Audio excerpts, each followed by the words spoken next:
नेपालमा आवधिक योजना र सोको उपलब्धिको समीक्षा। मुलुकको सामाजिक, सांस्कृतिक, आर्थिक, मानवीय लगायतका सम्बन्धित पक्षको विकास गर्नका लागि अधिकार प्राप्त निकायबाट तर्जुमा र स्वीकृत गराई कार्यान्वयनमा लगिने पूर्व निर्धारित खाका वा दस्तावेज नै विकास योजना हो। यस अन्तर्गत हामी नेपालमा विकास योजनाको विकासक्रम र योजनाको वर्गीकरण सम्बन्धमा चर्चा गर्नका साथै प्रथमदेखि अर्थात् पहिलोदेखि 14औं आवधिक योजनासम्मको उपलब्धिको समीक्षा गर्नेछौँ।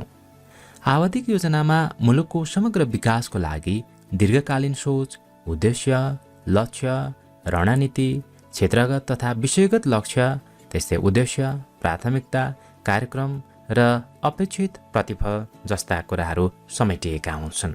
यस किसिमको योजनाले उत्पादनको साधनहरूलाई कमबाट बढी प्राथमिकता प्राप्त क्षेत्रमा र कम उत्पादनशीलबाट बढी उत्पादनशील क्षेत्रमा प्रवाह गरी अधिकतम प्रतिफलको अपेक्षा गरेको हुन्छ। नेपालमा विकास योजनाको विकासक्रम। नेपालमा विकास योजनाको विकासक्रमलाई हेर्दा सर्वप्रथम जुद्ध शमशेरले विक्रम सम्वत 1992 सालमा 20 वर्षे कागज योजना तर्जुमा गरेको थियो।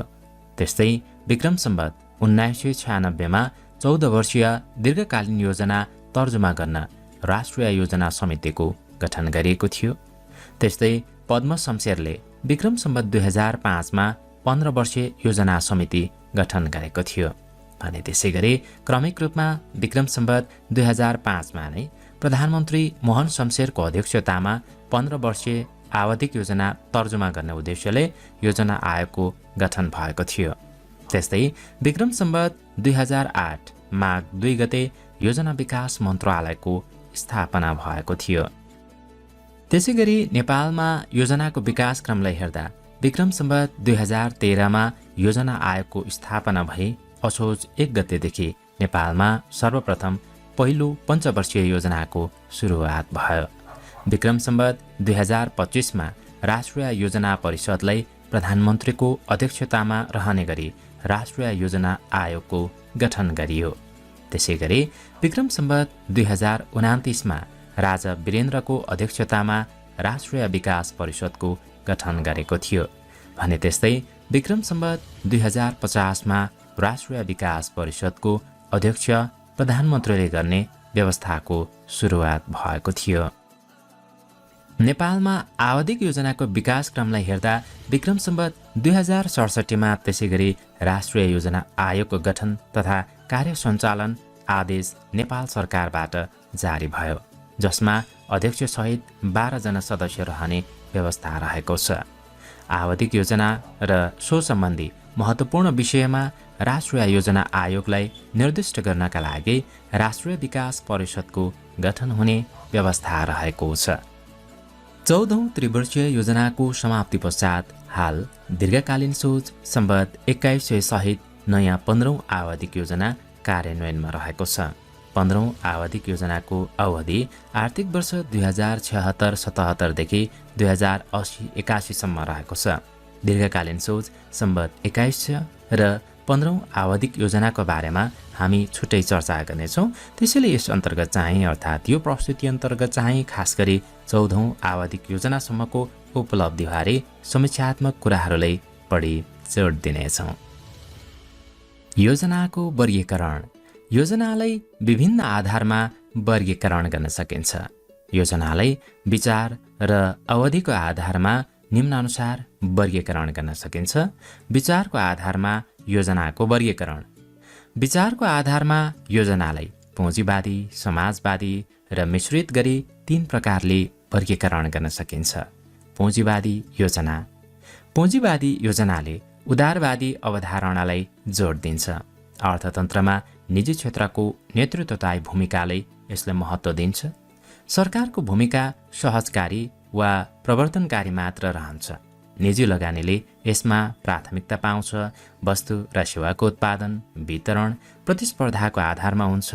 त्यस्तै विकास निर्माणका कार्यमा पनि निजी क्षेत्र नै अग्रपङ्क्तिमा रहेको हुन्छ भने यसरी निजी क्षेत्र वा बजारको स्वतन्त्र भूमिका खोज्ने योजना नै पुँजीवादी योजना हो भने त्यसै गरी अर्को दोस्रोमा रहेको छ समाजवादी योजना।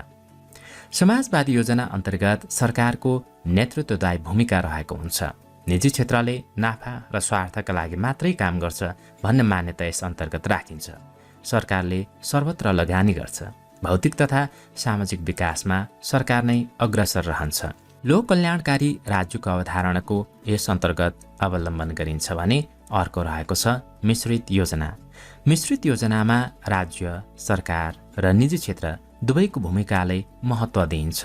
राज्य एक्लैले सबै काम गर्दैन।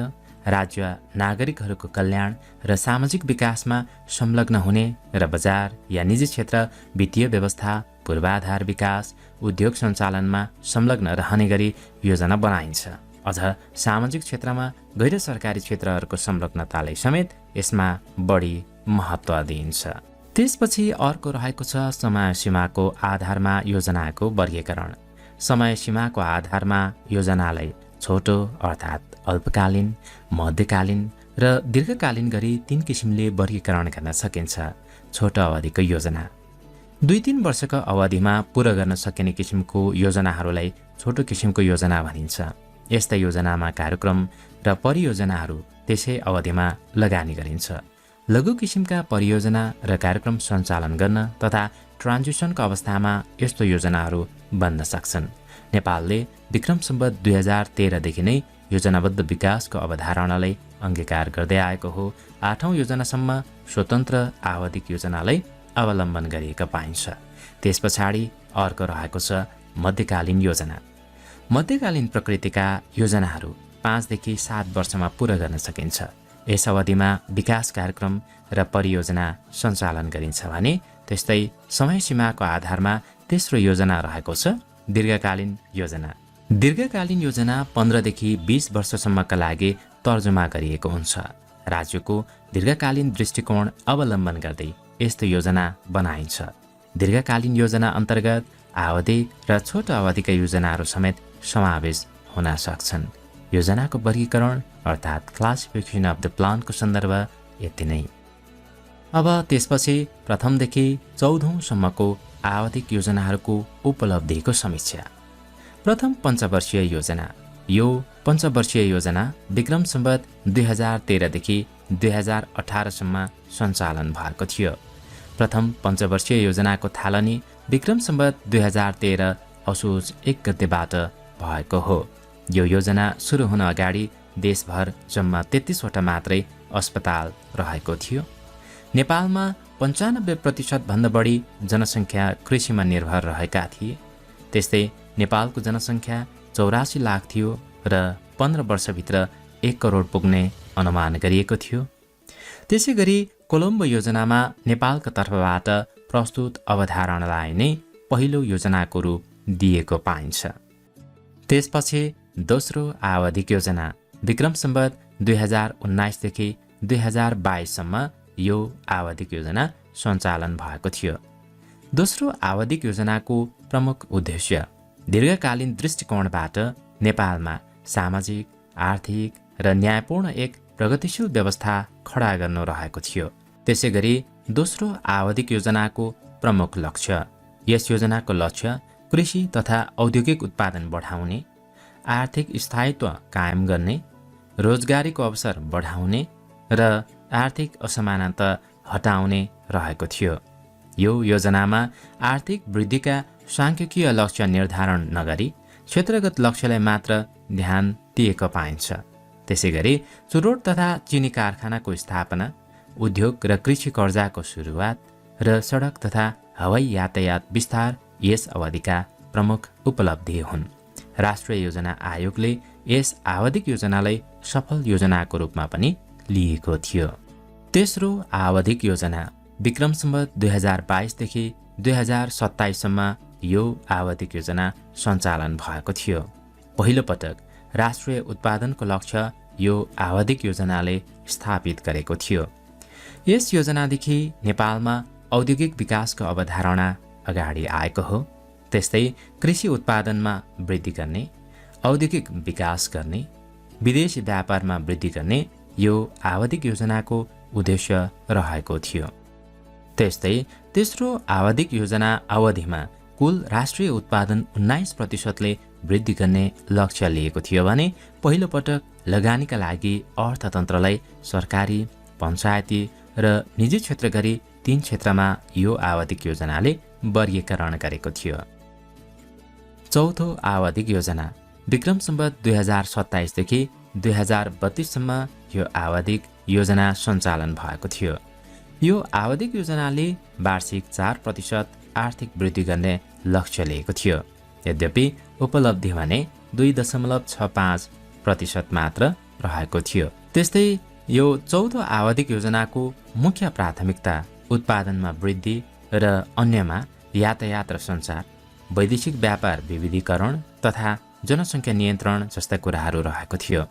यो आवधिक योजनाले क्षेत्रीय विकासको अवधारणा, अवलम्बन र क्षेत्रीय विकास केन्द्रको घोषणा गरेको थियो।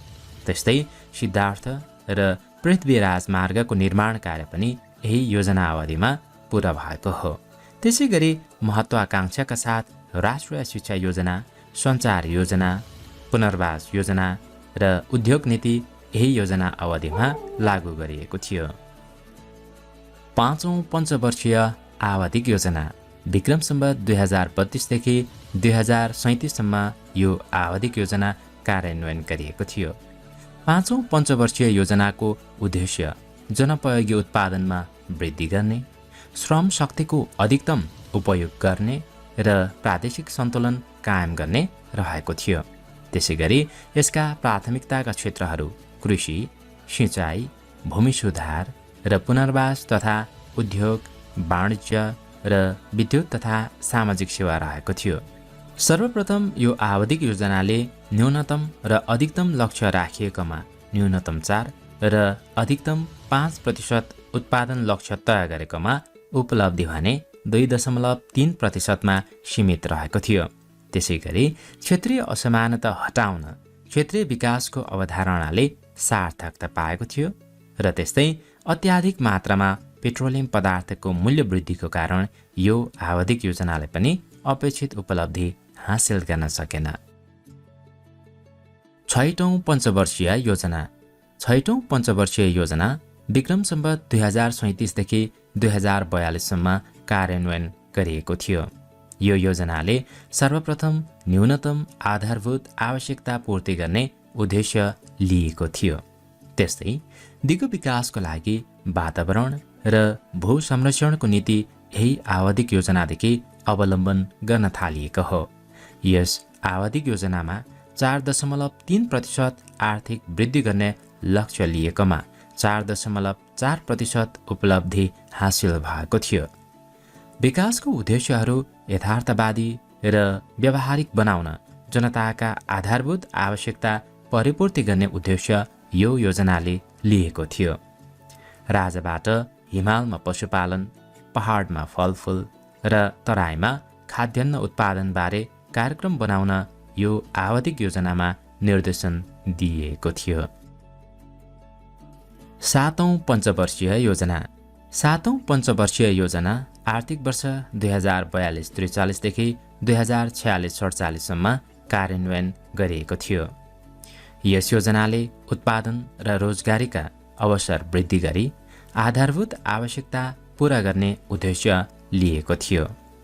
विकास प्रशासनमा जोड दिनका साथै लक्ष्यहरू दीर्घकालीन हुन्छन् भन्ने मान्यता यो आवधिक योजनाले स्थापना गरेको थियो। त्यस्तै गरी आयोजना पहिचानका लागि वातावरणीय प्रभाव मूल्याङ्कन कार्यको थालनी यही आवधिक योजनादेखि सुरु भएको हो।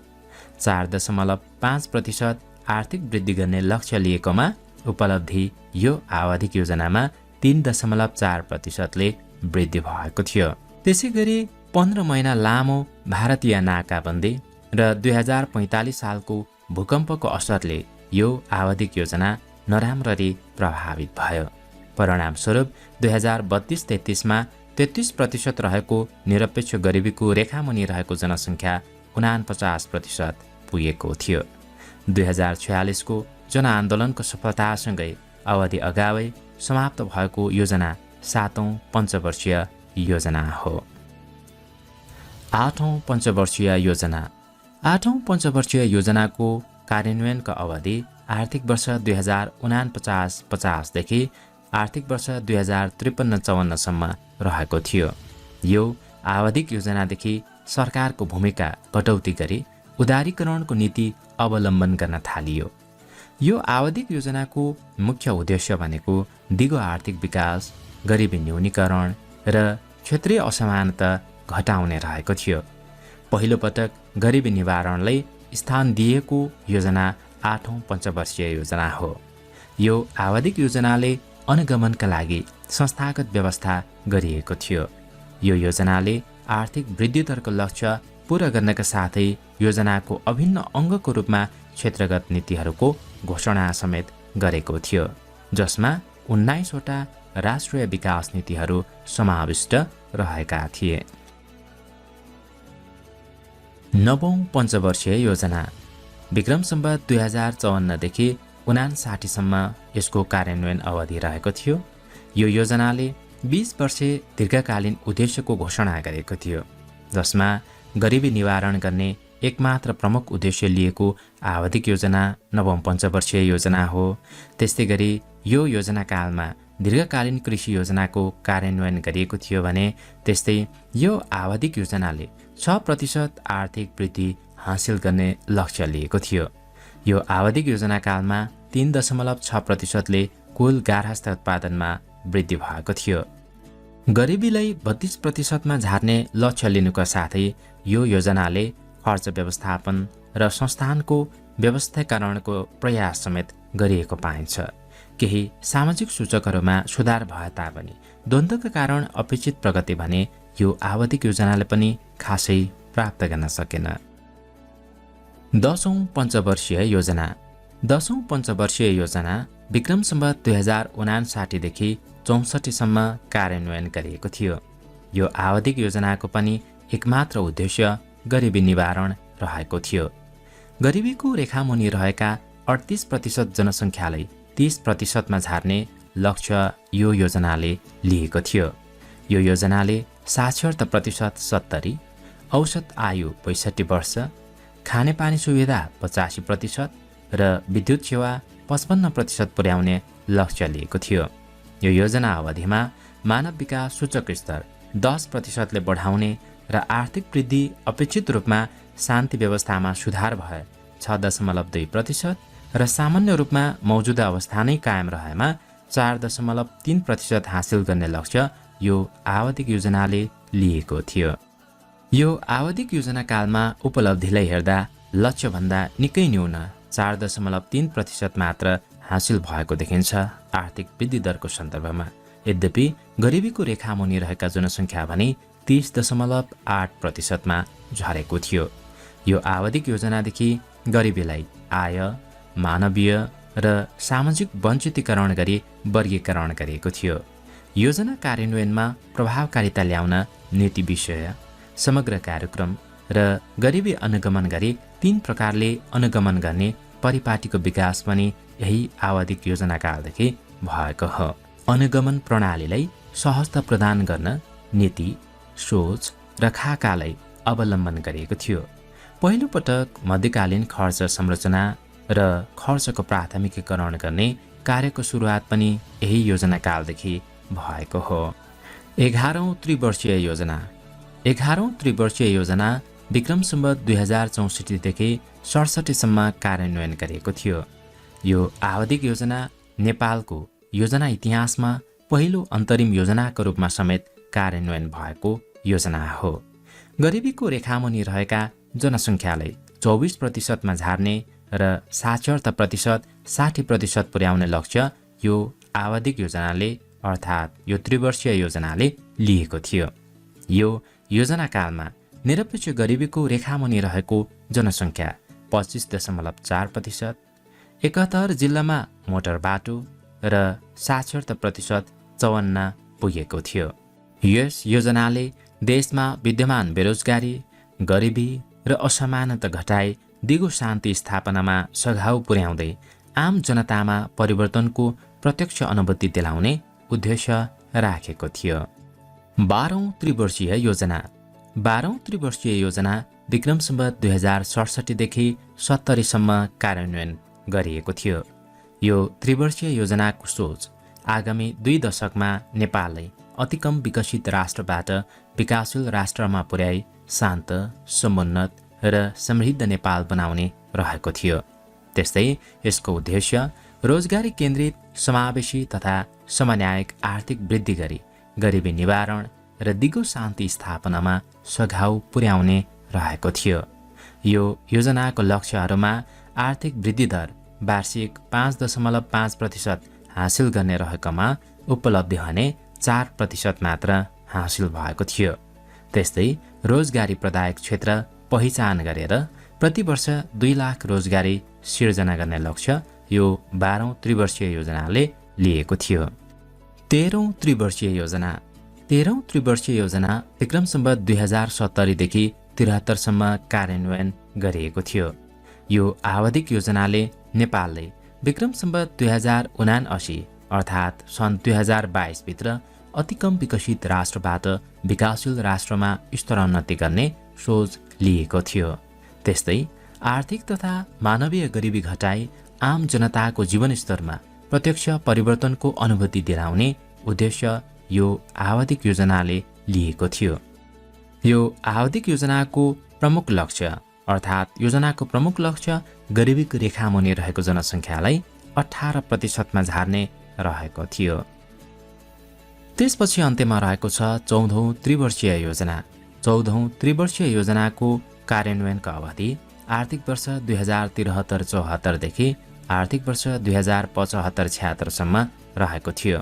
यो त्रिवर्षीय योजनाको सोच स्वाधीन, समुन्नत तथा समाजवाद उन्मुख राष्ट्रिय अर्थतन्त्र एवं समृद्ध नेपाली रहेको थियो।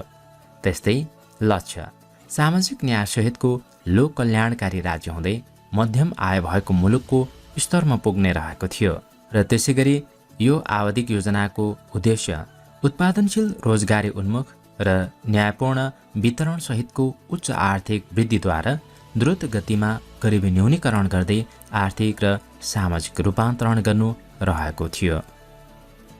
7.2% औसत आर्थिक वृद्धि दरको लक्ष्य रहेकोमा योजनाकालमा आर्थिक वर्ष 2073-74 मा 7.7%, आर्थिक वर्ष 2074-75 मा 6.3% र आर्थिक वर्ष 2075-76 मा 6.8% गरी वार्षिक औसत 6.9% आर्थिक वृद्धि भएको थियो।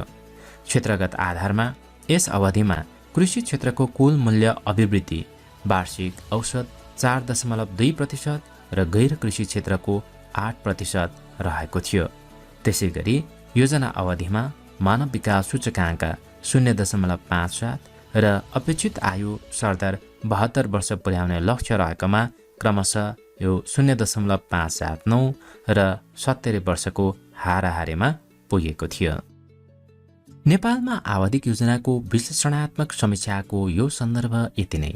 आवधिक योजना सम्बन्धी यी तथ्यहरू हेरिसकेपछि, बताइसकेपछि अर्थात् चर्चा गरिसकेपछि अन्त्यमा निष्कर्ष स्वरूप के भन्न सकिन्छ भने औपचारिक सुरुवातको 6 दशक बितिसक्दा पनि विगतका कमी कमजोरी र गल्तीबाट नयाँ पाठ सिक्ने बानीको विकास अझै पनि हुन सकेको देखिँदैन।